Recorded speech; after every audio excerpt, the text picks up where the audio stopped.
Blog Talk Radio.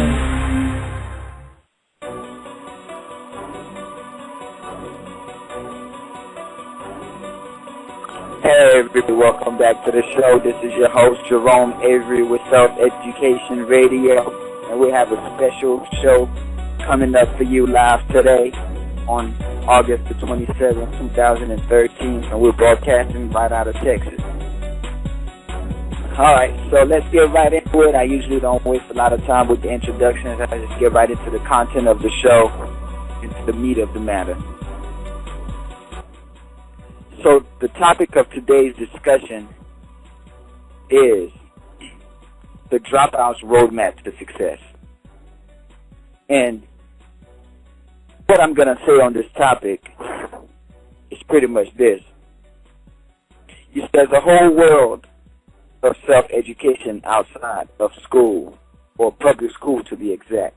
There are many private schools who take a fresh approach to education, and they shouldn't be discounted because they play a major role in actually reforming the entire way that we train and educate people for productive adult life. The number one mistake that most dropouts make is believing they are done with education.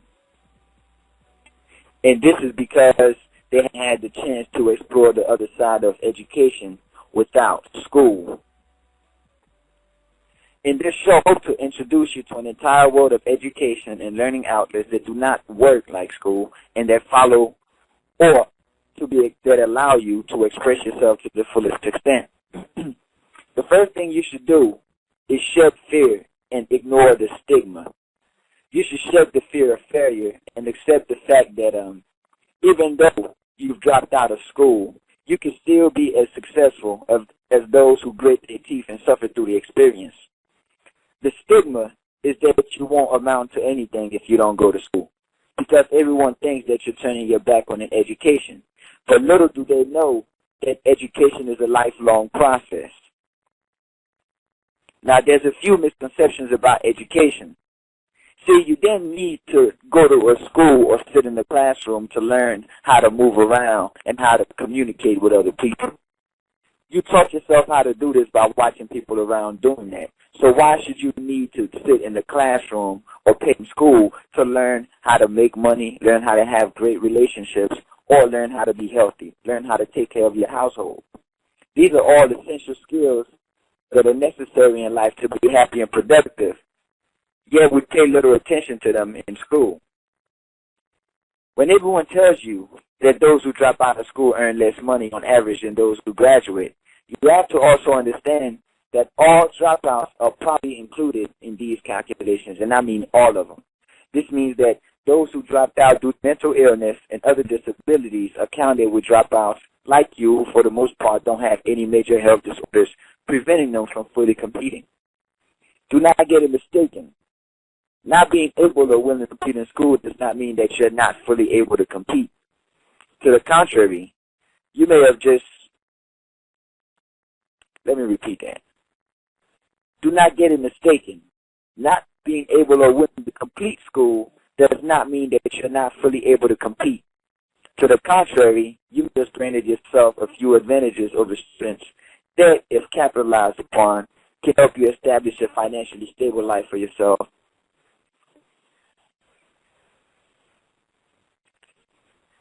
long before your counterparts walk on the graduation stage. The advantages of being a dropout. Now, you never let them put you down, and you have to replenish your confidence. You have more time to focus on yourself and develop your individual talents and interests into marketable skills. So you're able to begin working or exploring small businesses so you can start saving money and investing in your personal estate, as opposed to learning skills that will more than likely go to benefit someone else's business as a student. You won't incur tons of debt by attending colleges and universities that are widely known to overcharge students and exaggerate on the employment rates of graduates. Plus, you are also free to explore and delve into alternative educational mediums that are usually free of charge and provide you with practical skills and advice to benefit your life and increase your human capital. Now that you know the advantages that you have over people who still have to attend school and do homework. Below is a list of 5. Well, I'm going to go over a list of 5 simple ways to capitalize on those advantages to secure your future.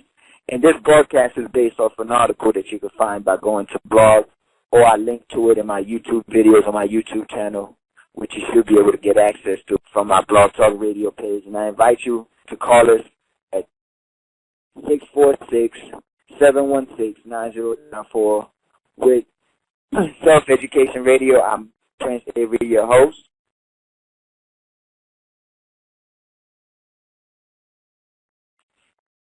Now, 5 ways to capitalize on the advantages that you have over people who are still enrolled in school. And remember, this is just practical education information. This is not whether you should or you shouldn't drop out of school. This is just getting to the point that if you are dropped out of school for whatever reason there may be, then these are certain steps you need to follow to make sure that you keep your head above the water. Now, you have to learn self-discipline. You have to get the ability to stay motivated and chasing after your dreams. See, when you're in school, you do stuff because you have to do it, or else you get in trouble if something happens to you. As a dropout, this is not the case, so you have to be your own source of motivation. To help you stay disciplined, you have, and to keep studying even without being in school, you have to watch and read the biographies of successful people and individuals that are inspiring to you or that catch your attention. You have to develop the habit of not just looking at the result of people's work, which is to their music, watching their movies, using their products, but you have to try to see how they were able to do it, how they put it together, the whole process, and get used to watching how people do things and not just what they're doing. That way you are naturally learning a lot. Now, step number 2 is to develop and stick to a schedule. Time management skills are what will prepare for success in all tasks. See, now that you're not in school anymore, things can get chaotic. And I've gone weeks without knowing exactly what day it was.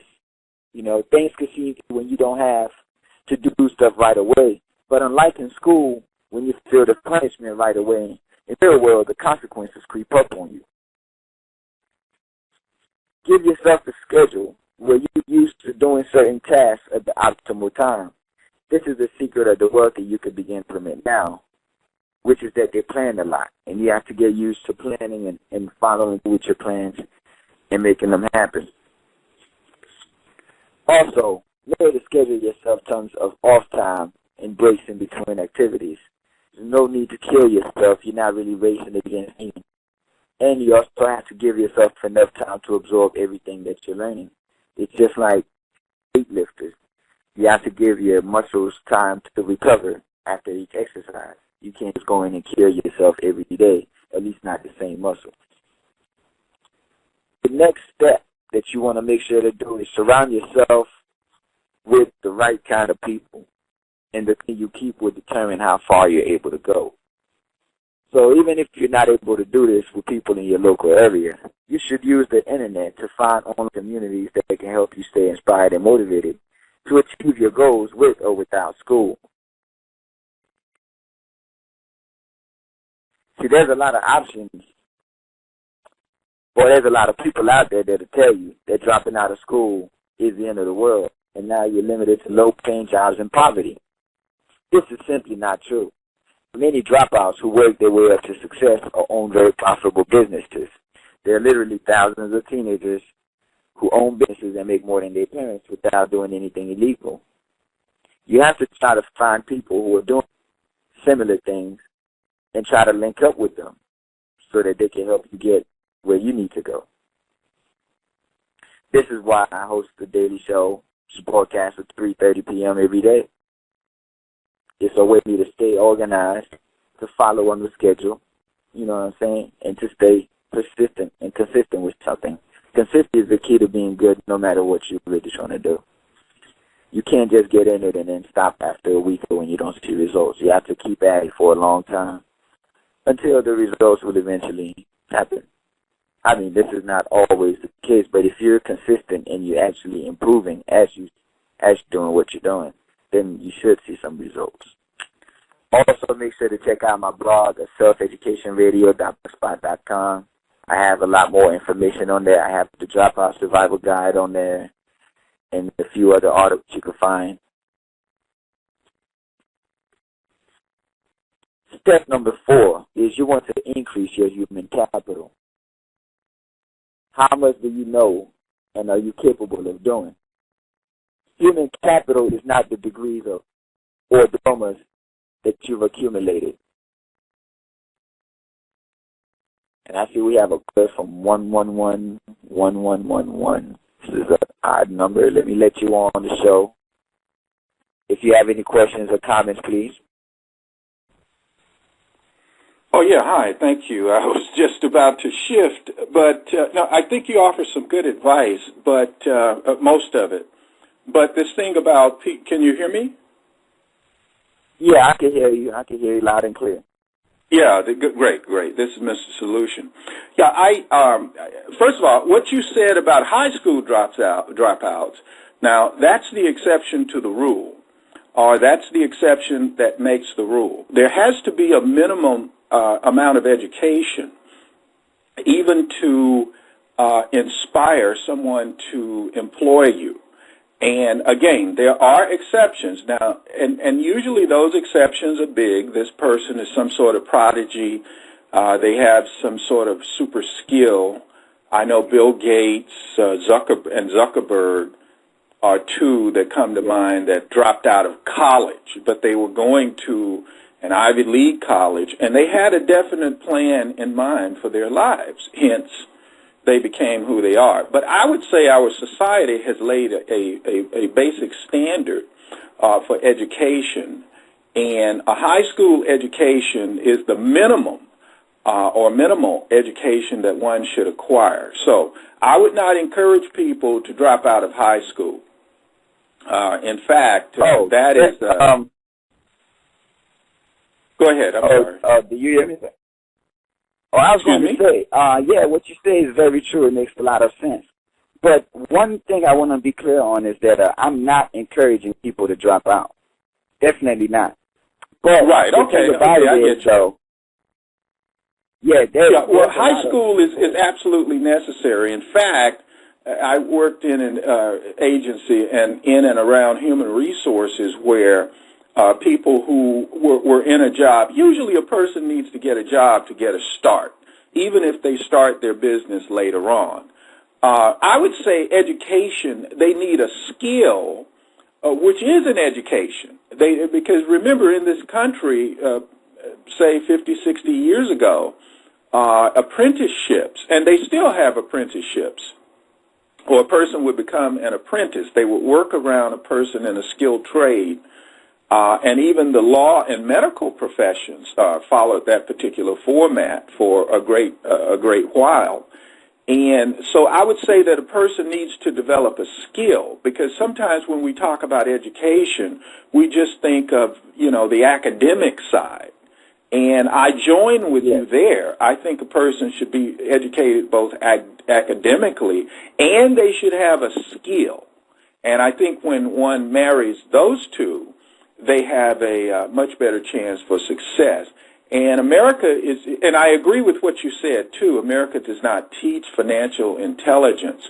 And America is a pie. It's a capitalistic system that presents itself as a pie.